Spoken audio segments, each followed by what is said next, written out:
ขึ้นนี่ฮะใครจะมีทีมงานมานำมื้อนี้เฮาอยู่ค่ำก็ได้โอ้จะให้ด้วยใจเนาะบ่มีไผซอยกะฮอดมาถึงเลยนะอย่าไปหมดกว่าคนแนวแล้วบ่นู้นก็จนฮาดเลยเนาะชิ้นก็หาดแล้วทานผู้สาวทุกคนปลากับน้ำหวาน2ตุ๊ก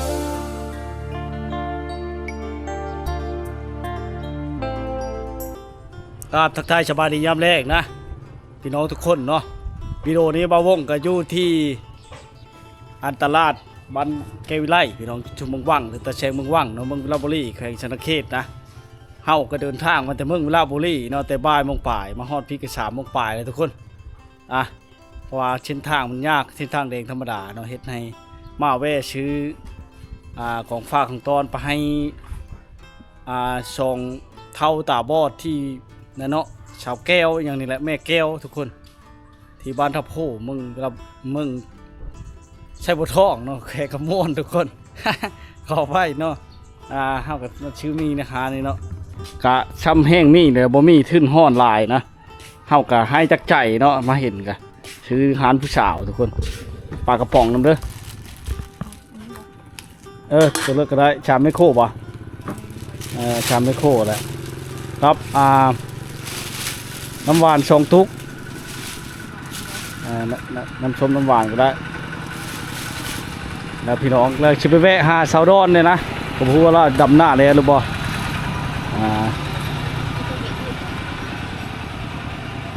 ตัวเย็นก็ได้เอาตัวชมนี่ครับตัวเขียวก็ได้ตัวเขียวแล้วชิเดินทางไปฮอดกะแห้งเลยทุกคนเลยจักชิข้ามบักได้หรือบ่นะเพราะว่าโชคดีมันนี่ก็มาฮอดพี่พลบ่ตกเมื่อก่อนนะเข้ามาซื้อในนี่แหละพี่น้องไปสาวไม่ค้ากับโซดได้เนาะ ชาวพันเกวิไลทุกคนเลยมาแวะอุดหนุนเพราะในตลาดนี่หลายร้านค้าหลายนะถึงจะเป็นจุดสุ่มหรือว่าตาแสงแต่ว่ามีความเจริญในแถวนี้พี่น้องเนาะหลังจากซื้อปลาเดินทางต่อทุกคนอันนี้จะเป็นทางแวะเบื้องซ้ายนะมาแต่วิลาบุรีนะทุกคนนะเนาะไปเบื้องขวาเลยเป็นทิศทางเลขชิปนี่พี่น้องนี้จะเป็นบ้านแกวิไลต่อหน้าขี้ข้างไปทุกคนเลยบ้านหน้าขี้ข้างเนาะเส้นทางเป็นทางแดงธรรมดาช่วงนี้ก็เริ่มทางหญ้าได้แล้วนะพอฝนตกถ้าจะมาทางเลขชิปนี่ก็โอ้ยยันมายากพี่น้องถ้ามาผู้เดียวบ่ได้เด้อมาหลายคนเด้อทุกคนเส้นทางก็จะจอดแต่เมืองวิลาบุรีมาหาจุดชุมเมืองวังบ้านแก้ววิไลเนาะก็38 กิโลเมตรใช้เวลาอยู่2 ชั่วโมงครึ่งทุกคนทางยากแล้วฝนตกเนาะถ้าฝนบ่ตกทางธรรมดาดูแลงก็ประมาณ1 ชั่วโมงนึงไปเขาจะเดินทางต่ออีก30 กิโลนะเนาะไปหาบ้านสาวดอนเส้นทางก็เป็นทางแดงธรรมดาโชคดีวันนี้ฝนบ่ตกทุกคนมาเมื่อก่อนนะโอ้ยมือกับไปบ่ฮอดเนาะว่าฝนตกทุกคนเนี่ยเป็นการประจนภัยอันนี้เป็นการให้จากใจเนาะเอาชื่อปลากระป๋องไปมอบให้แม่เฒ่า2 คนที่ตาบอดมองบ่เห็นหุ่งทุกคนคึดใจเฮากันคือเว้าแหละเนาะไปเห็นเลยต้นสงสารก็เลยอดบ่ได้พี่น้องอดสงสารบ่ได้เนาะน้ำใจเล็กๆน้อยๆให้จากใจถึงจะบ่มีผู้ใดช่วยเหลือลาวผู้เลยอยากไปช่วยเหลือหรือว่าอยากใจบุญเนาะใจบุญอยากช่วยเหลือมีน้ำใจเล็กน้อยมี5ใช้ช่วย5มี10ช่วย10ก็ไปได้ที่บ้านทับโพเนาะแม่เฒ่าตาบอด2 คนทุกคนเลยหนทางขึ้นนั่นแหละลำบากเลยได้น้ำฝนนี่โอ้ยบุกน้ำลุยตุ่มเลยไปผ่านป่าผ่านดงไปเนาะนี่เขตนี้จะเป็นบ้านยังเป็นบ้านขี้ข้างต่อนะสะเลาะทุกคนเลยเส้นทางนี่โอ้ยมุนเพ่มาเลยนะเส้นทางเล็กชิปเลยนี่เลยที่เฮาแนมเห็นนี่เนาะเฮ็ดให้มีความลำบากยุ่งยากแล้วพี่น้องเลยเป็นโบกเป็นตมต้องมีกระเจเข่งโชว์รถไปนำแล้วก็มีลีนใส่โชว์รถไปนำได้ฤดูนี้โอ้ยลำบากหลายทุกคนเส้นทางลุยเป็นลุยบุกเป็นบุกรถนี่เนาะบางครั้งก็รถซ้อรถเพ่ไปนำได้พี่น้องเลยวันนี้ก็ไปกับทีมงานวันนี้ก็มาสมทบกับทีมงานหลังจากเฮาซื้อของซื้อเครื่องแล้วนะเฮาก็ซื้อจากใจเฮา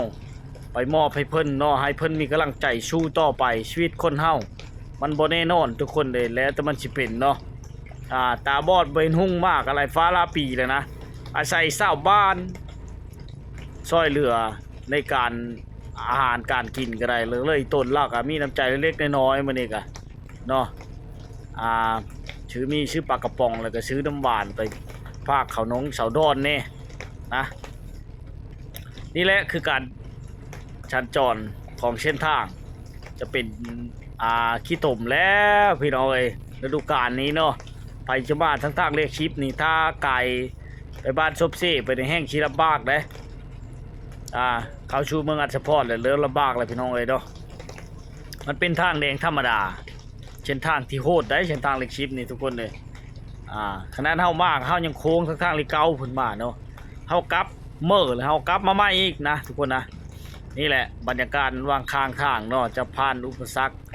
อย่างต่างๆเพื่อจะได้เห็นข่าวชาวงามเพื่อจะได้ฮอดจุดหมายปลายทางเพื่อจะได้ไปชมบรรยากาศในชนบทหมู่บ้านที่ห่างไกลซอกลีกหมู่บ้านลึกลับหมู่บ้านสาวดอนสาวดาวต้องได้ข้ามแม่น้ำต้องได้ขี่บักในฤดูฝนนี้รถก็ไปได้บอกกันได้กันยุ่งยากทุกคนเลยความหมายเท่ากับจะจอดรถไว้ผ่านนี้แหละบริการชี้ไปผ่านนั้นเขาจะย่างเดินไปนอกถ้าไปยอดชี้แล้วมันก็ชิง่ายสะดวกสบายนะทุกคนนะเพราะว่าในเลิกกะช่วยชี้เป็นกำลังใจนั่นกันเนาะหลังจากนั้นแล้วฮอดบ้านปลาพังเนาแล้วเขาจะแว่เข้าเส้นทางธรรมดาเนาะอันนี้จะเป็นทางชื่อลัดไปนะทุกคนนะถ้าไปทางโค้งก็พูดแหละไปไส้เมืองไส้บ่อทองไปทั้งบ้านน้ำโมน้ำกระป๋อโค้งไปเลยฮอดบ้านปลากล้วยหนองบอนพอได้จะโค้งกิ้วมาแต่ว่าใช้เวลาอยู่โดนเนาะห้างสิโค้งเช่นทางเนี่ยโอ้ยลำบากแล้วฤดูฝนนี่พี่น้องไปชิมาเนาะคือเห็นนั่นแหละในเรื่องการช่วยชีพกำลังใจด้วยทุกท่านเด้อลุยสายลุยเนาะยังโชคดีวันนี้ยังมีเบ้าดวงมีทีมงานไปนำมือก่อนทั้งก็ไปผู้เดียวฝนตกอีกมือก่อนแห้งลุยพี่น้องเกือบรถนอกต้นน้ำต้นท่าเป็นบุบบัมเนาะรถใหญ่นี่ถ้าจะดูแรงนี่น่าจะไปได้อยู่พี่น้องเตะกับไปก็ได้ค่อยไปทางห้อมลุยน้ำแล้วพี่น้องลุยน้ำแล้วบ้านนี้บุกเป็นบุกบึดจำบึดทุกคนญาติแต่รถนอกเท่านั้นแหละแต่มันก็บ่เลิกไปไหนพอดีเครื่องตีรถนะทุกคนนะลุยเป็นลุยนะใครเดินได้รถฮอนด้าทุกคนเลยโอ้เลิกขนาดอึบทุกคนเลยโอ้พลาดพอได้แซงไปเลยทุกคนมาแห้งแช่งตะโค้ง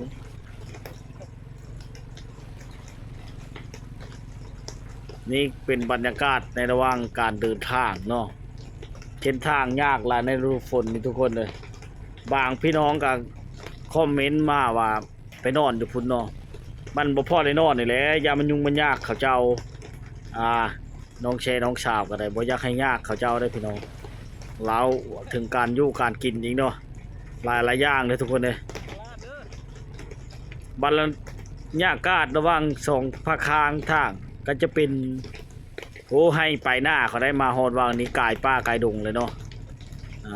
นี่แหละลุยไปเลยทุกคนเลยเส้นทางก็ได้บ่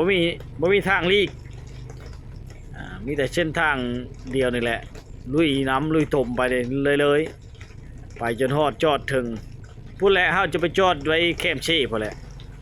ถ้าเห็นนั่นชาวบ้านเขาเจ้าเถียงชาวบ้านเขาอยู่ไกลกะแต่ไปจอดอยู่หันเนาะแล้วก็เดินทางต่อลุยน้ำลุยท่าไปแบบนี้แหละเบิ่งเอาทุกคนเพื่อจะได้เห็นข่าวชาวงามเพื่อจะไปถ่ายทำให้พี่น้องเนาะวันนี้ก็มีภารกิจที่อยากช่วยเหลือมีกระจิกกระใจบุญเนาะอยากช่วยเหลือเพิ่นแม่เฒ่าตาบอด2 คนอยู่บ้านท่าโพเมืองไส้บัวทองแขวงขมูลเฮาก็เดินทางตอนบ่ายๆเนาะมาแต่วิลาบุรีก็ลุยต่อมาไปเลยไปแล้วไปอีกเส้นทางนี่เลยโอ้ยเพ่แล้วพี่น้องเลยแต่ว่าพ่อมาได้อยู่ได้พ่อไปพ่อมาได้อยู่ทุกคนมื้อนี้มาจอดในหน้าสวรรค์คณะพระนี่ จุดหน้าก็ซ้ำหื่นนะทุกคนนะเนาะมาฮอดแล้วก็อันนี้ก็ให้ด้วยใจนะทุกคนมีแล้วก็ปลากระป๋องเนาะไปให้ส่งแม่เฒ่าผู้ตาบอดมันทั้งสองนะทุกคนบ่เป็นหุ้งทั้งแม่ทั้งลูกเลยนะก็บ่มี FC ท่านใดช่วยเนาะแต่ว่าไปเห็นก็กดไลค์กดแชร์ทุกคนให้ด้วยใจเนาะแล้วก็สิไปเที่ยวหน้าสะดอนนำพาพี่น้องไปติดตามชมเล่าแล้วจะเคอะเลยเนาะหน้าสะดอนสาวดาวทุกคนโอ้มากับทีมงานมานี่บ่าวดวงบ้านหน้าทุกคนเครื่องของสัมภาระแห้วเนาะนี่แหละมูลค่าอยู่5 เศษกีบทุกคน5 เศษปลายเนาะเดี๋ยวไปกันเลยทุกคนจะแบ่งกันถือนะทุกคนนะแบ่งเป็นช่องส่งเนาะเพราะว่ามันไก่ทุกคนเลยจิตรคามผมอันถามเลยว่ามันมีผู้ย่ามอยู่บ่โขน่ะมีอยู่เนาะยังดำหน้าใกล้ชิเล่เลยกลับมาแล้วมาแล้วจะดำหน้าบ้านในพุ่นน่ะมียังอันนี้มีไผ่ใช่บ่ในพานี่กะมีดึงมาละนี่แหละมาหน้าก็ได้กินขนมได้กินเดี๋ยวไปจะให้เขาเองกะย่าหนูผู้ชายว่าอะไรบ่ได้ดำหน้าบ่ผู้ชายโอ้ยขี้คานกูช่างนี่เมยขึ้นมาเลยขี้คานละโย่เมยปฏิแล้วแหละดำหน้าดำน้อยนึงเคยชิเล่เลยดำน้อยนึงเลยกาขี้คานหันนะขึ้นมูดำไอ้น้องดำมันขี้คานเขาว่าขี้คานจะนอนอยู่เชียมันมีผู้ย่ามแล้วโคนี่เนาะมีมาเมื่อก่อนมันมีผู้ย่ามโอ้ขมังเขาร่วมเลยเขากะว่าอะไรใหม่เลยเด้เขาว่ามีผู้ย่ามมันตกลงกันแต่คืนเนี่ยเดี๋ยวไปก็มันจะมันค่ำเข้าใจได้ไรปลารถวันนี้แหละเอ้ยช่ตอนนี้เขากำลังย่างลงไปใช้แม่น้ำเสน้อยนะทุกคนเนาะบอนที่เคยข้ามตะกี้นะเขาก็ให้ด้วยใจมาเห็นชองแม่เท่านั่นชื่อแม่แก้วกับแม่ช่างไรเขาก็ไปชื่อชองคนชองไม่ลูกตาบอดเมื่อทั้งสองทุกคนผมมีแนวช่อยนี่ก็ชื่อมีเงินเก็ตเนาะอะไรก็ซื้อปลากระป๋องแน่มาให้เพิ่นให้กำลังใจเพิ่นนะทุกคนนะคือว้าวเนี่ยคนเฮา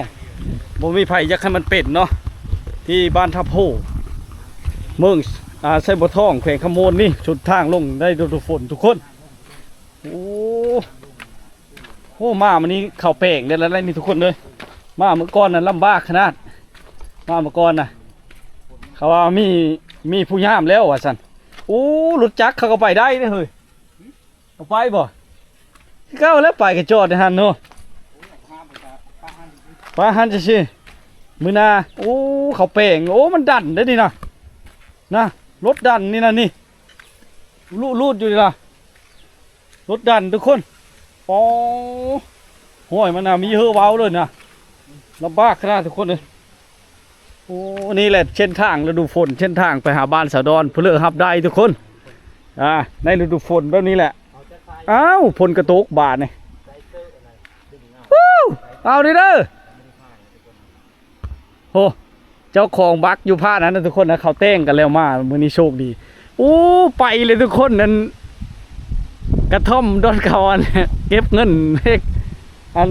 เก็บปีขู่แต่เก้าเนาะเก็บค่าข้ามขู่ทุกคนไปแล้วในแม่น้ำเชน้อยเนาะตะพังก็จื้นไปหมดเลยมาวันนี้นะทุกคนนะชีเห็นสาวดอนหรือบ่เนาะพ่อบริติต่อกันทุกคนเลยแล้วก็ลุ้นกันเนาะว่าท่อเลอร์นะขาบักนี่เฮากับ่ฮู้กันนะทุกคนนะมามื้อก่อนนะเฮากับเอาให้ เอาให้เขาเลย50,000เนาะ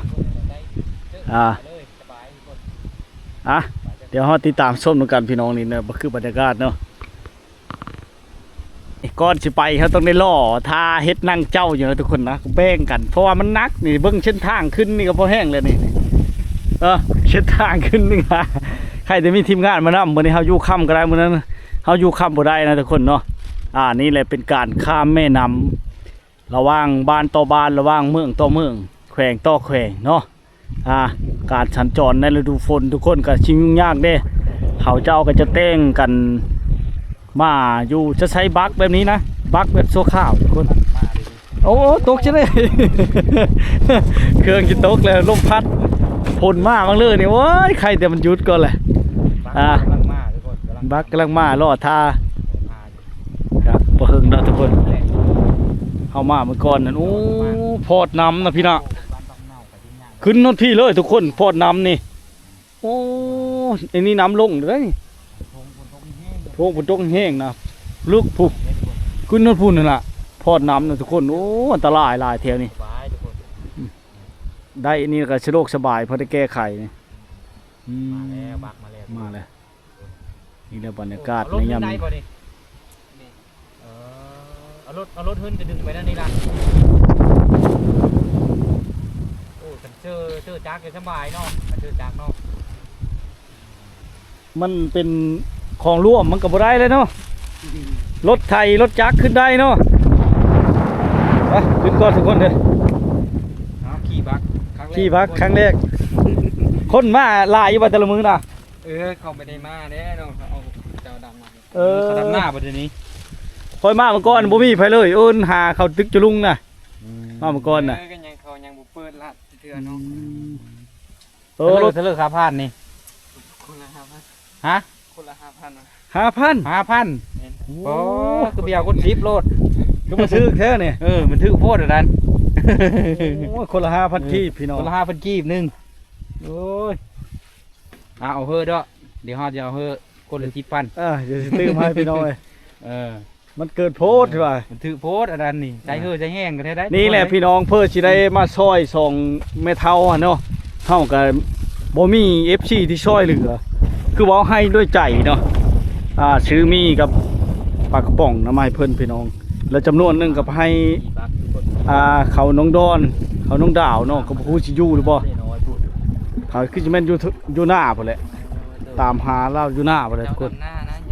เขาดำหน้ามาแล้วบ่มีผู้คนอยู่เฮิรนเนาะเขาแม่เฒ่า2คนน่ะตาบอดอยู่เฮิรนน่ะติเราไปบ่ได้แล้วกันน่ะสิไปทางเด้อได้ทุกคนเอามีมาให้ล่ะมีกับปลากระป๋องนี่แหละพี่น้องย่ำกูมือบ่เป็นเดียวบ่เป็นเดียวเนาะถือมือละนั่นบ่ถือมือละเฮิรนบ่คือเก่านั่นเนาะคันบ่เขาบ่มีผู้ชายได้ฉันมีผู้หญิงได้ฉันผู้หญิงบ่มายามนะบางคนก็เขาไม่เฮ็ดเด้บางคนเฮ็ดบางคนเฮ็ดเนาะเลยโอ้พี่น้องใครเด้เนาะเฮิรนก็อยู่คือนี่เอิ้นเอาก็ได้เนาะโอ้ฮอดแล้วทุกคนฮอดแล้วบัดนี้ไปผู้ไว้นี่แหละพี่น้องการสัญจรระหว่างบ้านต่อบ้านระหว่างเมืองต่อเมืองระหว่างแข่งต่อแข่งที่บ้านตาโพหาบ้านปลาพังเน่าเนาะได้บ่เป็นน้องได้อยู่เลยมีมัดได้บ่บ้านนี้เลยการสะดวกสบายไปอีกแบบพี่น้องแต่ว่าต้องย่างคอยให้10,000เลยคอยเข้าใจเด้อเอาบัตรกลับมายังให้อีกเด้อขอบเจอหลายๆคนละ10เลยเอาแล้วชิพลาดแล้วเนี่ยโอ้พลาดแล้วทุกคนกันเบิ่งบ่ข้างในพลาดได้พี่น้องเอ้ยขอบเจอหลายเด้อคันรถเด้รถค่ำพุ่นแล้วกลับมานี่คันรถจักรเด้เอาคันเท่าไหร่นี่ฮะรถจักรยังไม่เคยเอาเนาะโยถามไว้ได้จนนั้นเพราะว่าเอารถจักรมาเฮ็ดเลยไปเดินทางขึ้นต่อพี่น้องนี่ข้ามมาแล้วก็จะพอขี้ตมรถนะ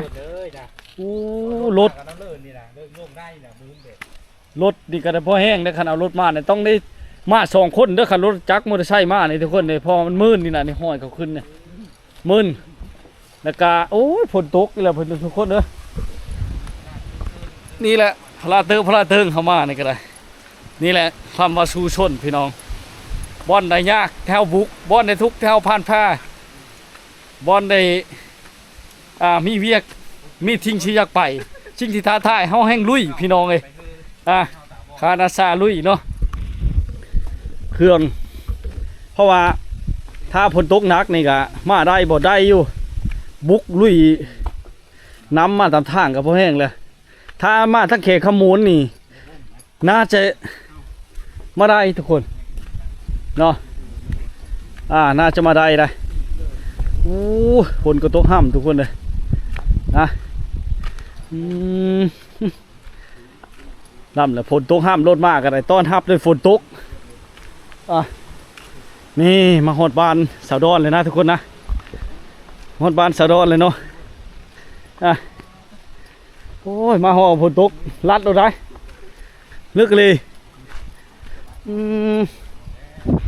ฮอดแล้วทุกคนเลยชั่วลายจะเห็นแต่เฮิร์นเขาได้แบบเฮิร์นหางเลยเข้าไปดำให้ดำหน้าเลยทุกคน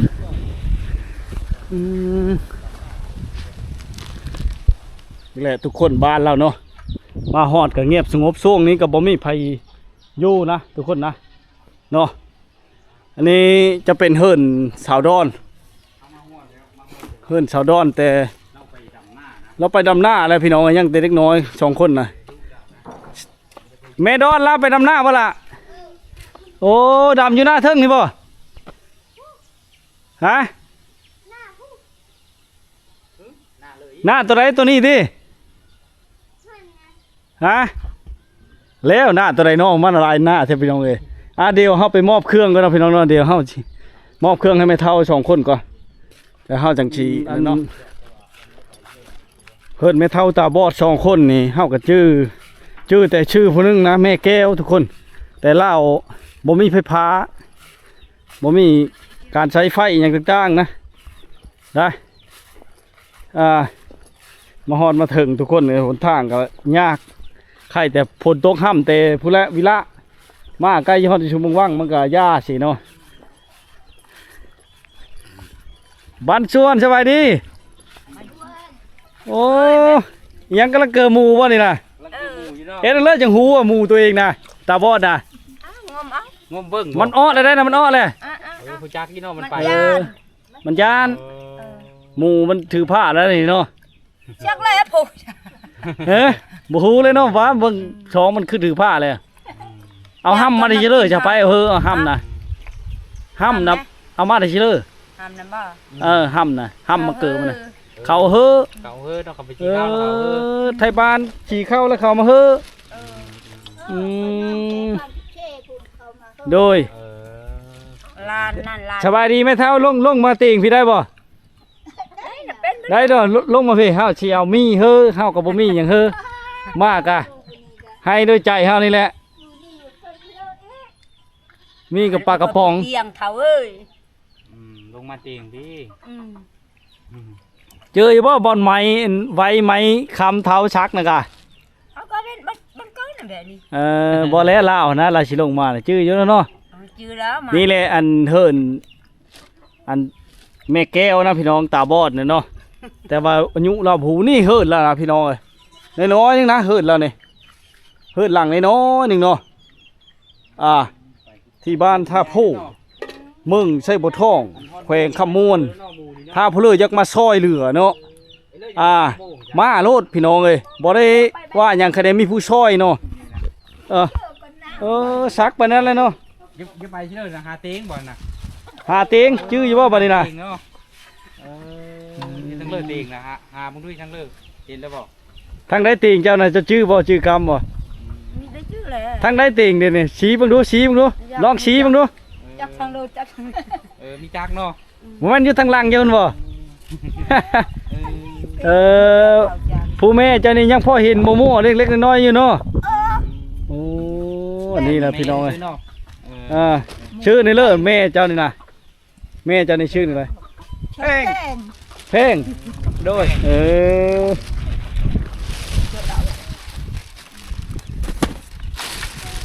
มืดตานี่บ่เห็นหุ่ง ตาบ่ใช่นุ่งเลยเจ้ากะพ่อพระเฒ่า เห็นอะไรจ้ะ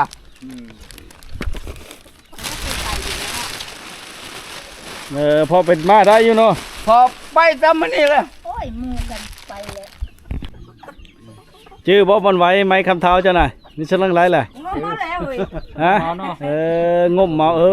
งมถือบ่เนาะ ตายบอกเตียงบ่นี้ที่ทั้งเลิกเตียง นั่ง ตาบอดนี่แหละพี่น้องไอ้เนาะผู้ตาบอดพยักเห็นหุ่งผู้เห็นหุ่งพยักได้ยังมีเนาะนี่เห็นหุ่งกันยังดีแหละมาฮอดมาถึงเลยเด้อทุกคนเด้อ ก็บ่มีหยังอันนี้ใครด้วยใจเนาะบ่มีไผซอยกะ โดย ฮอดมาถึงเลยนะ โดย ก็มีปลากระป๋องกับมีเนาะเนี่ยละแก๊สเนี่ยละแพ็ค ปากกระ มา บัง ไฮเดอร์มาฮอด โรยแบบ เด้ นี้ อ ปากกระบัง เอ อ่า จะได้ปากกระบัง ฮะ เอ๊ะอันไหนปากกล่อง ปลากระป๋อง ปากกระปังแม่ปังหนึ่ง ฮะ ให้ผู้เฒ่าเนี่ยอ่ะ มะเท่า พอเฒ่ายัง ให้ กิ ละ น ละลักเฮือเล่าเฮือก็ได้ โดย กันนี่นะ เอ้ยมันแหละอันนี้นะ เอ้ย ได้ เออ เอ้ย เอ้ย เท่า ตรง แห นี้ ละ โอ้ยกก เอ้ยอันนี้ล่ะเอ้ยเท่า โดยเดินมาฮอดมาถึงแล้วพี่น้องกับบ่มีหยัง เจ้าม ากมาย เฮาอยู่ดีมีแห้งลูกเต้ากะ ว่าเชื่อมาให้ละมือฝนตก เออ เลยเดินทางมาบ่ได้ ลูกกะเฮาอยู่ดีมีแห้ง โดยว่าเขาเจอเป็นยัง เที่ยวไป นี่แหละ เที่ยวไปเที่ยวมา โอ้ยเนาะไผยักช่อยเหลือเนาะพี่น้องคือเห็นนั่นแหละ มาด้วยตัวเองก็ได้เด้อเรือไปบ่ฮอดจอบันทึกกันติดต่อมา โดย ทั้งบ่าวงคนที่บ้านแต่ว่าเพศนะมันบ่สามารถสร้างรายได้ได้จำเป็นได้ลบไปหยังเลยแต่วงวิเลียดเด้อพี่น้องเด้อ โดย ติดต่อมาได้เลยทั้ง WhatsApp เนาะ โดย ลอยไปเป็นยำเพิ่ม โดย แหละ อืมดีใจอยู่บ่เฮามาเฮอกะ ดีใจ ใจจะทุกข์ มัดดีมกดีใจ ใจดีมันคันนี้แหละดีมาก เจ้าจะเฮอแล้วก็เฮอแล้วน่ะแม่เฒ่าเจ้าผู้นั่นน่ะเฮอแล้วเด้อปั่นกันโลดปั่นกันกิน เอ้ยเอง เพราะว่าย่ามมีเวกับพี่น้องไงต้องได้ให้กันเพราะว่าญาติพี่น้องกอาศัยผู้ที่เห็นหุ่งนี่แหละเบิ่งเนาะ ใช้ผู้ที่เห็นหุ่งเบิ่งแย่งเลยเนาะ เบิ่งแย่งคันนี้แหละลูกหลานนั่นแหละเบิ่งเฮานี่ก็ลูกหลานเบิ่ง เอาแล้ว ก็เท่าแล้วเนาะเท่าแล้ว ยังก็บ่ได้แล้ว เออ แม่นี่อันนี้ก็เจ็บแม่นี่เจ็บนี่ เจ้านั่นเป็นน้องบ่เป็นน้อง น้องอันนี้แหละน้องปลานี่ โดย ปลานี่เอ้ยทอ เขาน้ำจำปาใส่ชิวเจ้าแล้วเบิ่งแย่งอะเนาะ เออกินน้ำรูน้ำล้านเลย อาหารกับบัดมี่ก็เอามาบัดบ่มีก็บ่ได้เอามา มันมีก็มาต้อนบ่บ่มีก็แล้วแหละจับแจ้ว จับเจียวเนาะมื้อนั้นเนาะ จำพ่อจำมัน เออ เฮ็ดได้มันจำเป็นแหละอยู่ไป เพิ่นอันนึ่งข้าวได้เพื่อนึงคือกิน นึ นะ กข้าว นี่แหละ นี่แหละ นี่บ่ เออโดย งบเมาง บมาเลย กันได้ลึงนะ ไปเพลงนั่นแหละ โดย ไปเพลงนั่นแหละน้ำล้านมัน อย่าไปหมดกว่าคนนี้เอาแล้วบ่นุ่งเลย ก็เลยตั้งเฮือนเฮืออยู่ ตั้ ตั้ ง ง เงิ ห้าน ให้เขาอยู่ช่องคนเข้า อันนี้น่ะดินพอบ่ โดย อ๋อ ดินร่วมนำกันนี้ นี่นะน้องนี่นะ อันนี้ก็เฮิรน้องชายล้าอันนี้ก็น้องชายคนนี้แหละ โดย โดย อันนั้นก็เฮิรลูกน้องชายล้านี่อันนี้ก็เฮิรลูกเช้าอันนั้นก็ คนที่สาว เฮิร เนาะ ลูก ตัวนั้น เช้า เนาะ แม่นี่แหละ อ๋อแล้วห้องน้ำนั้นทางก็ตั้งบ่หรือว่าตั้งแต่หึงเลยห้องน้ำ เฮิง แต่หึงบ่ ในปีหนึ่ง ชุมล่างนี่ก็ไปเข้าอยู่หั่นบ่นี่ เขาไม่ได้ชิวเข้าละ ไม่ได้เข้าได้ มันบ่นุ่งเนาะจิท้ายนี่ใส่กันแล้วเนาะ ใช่ใช่ บ่ แล้ว แม่นบ่แม่แก้ว